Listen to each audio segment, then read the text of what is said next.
Today, I'm super excited to share my first Casio watch that I have ever gotten. So when I was younger, I guess more so in junior high and high school, I had friends who had G-Shocks and I myself never had one. Growing up, didn't have that much money, and so we didn't get to spend money on nice to haves, but it's something that I always wanted. But then when I got old enough to when I could actually afford it, it never really appealed to me because I never was really big onto watches. And then more recently, now that I've gotten into watches, Casio is a well-known brand. Like, it is, according to Nico, it is God tier. I thought it might be fun to add a Casio to my collection. And so I was browsing and I saw that there was a limited release and I really enjoyed the color. They made 3 versions. They made turquoise, they made white, and then they made Volt Yellow, which is kind of like this neon yellow greenish color. When I saw that, I actually liked the monochromatic color. For me, blue is my favorite color, and so I thought it would be a fun piece to have in my collection. Yes, it's not an automatic watch. Yes, it is run on battery, and yes, it has an accuracy of plus or minus 15 seconds, but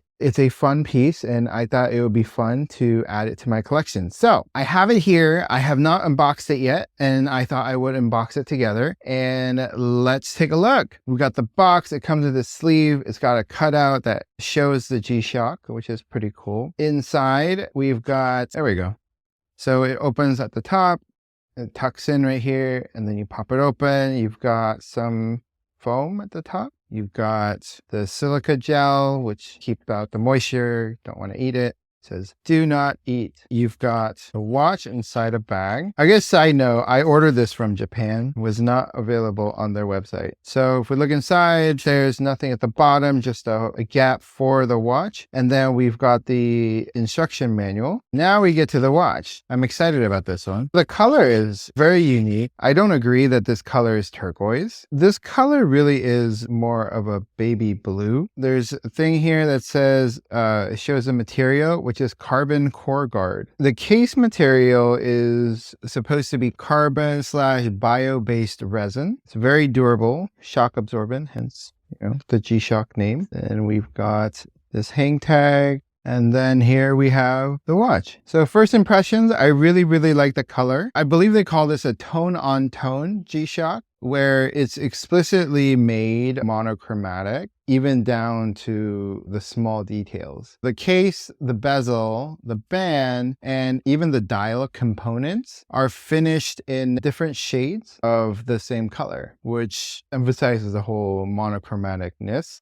of it. So if we take a close look at the markers, you can see that they are slightly lighter than the case color, even on the Rehot. I guess it would be called the Rehot. It is a lighter color, but they're all different. So from the case to the Rehot to the markers to the dial and then to the hands, they're all slightly different. I do really like this. It's got 200 meters of water resistance. You have the separate day, and then you got the hour minute, and then you've got the digital display, which has the seconds. Yeah, I mean, this looks like a pretty cool piece. Got the back of the watch.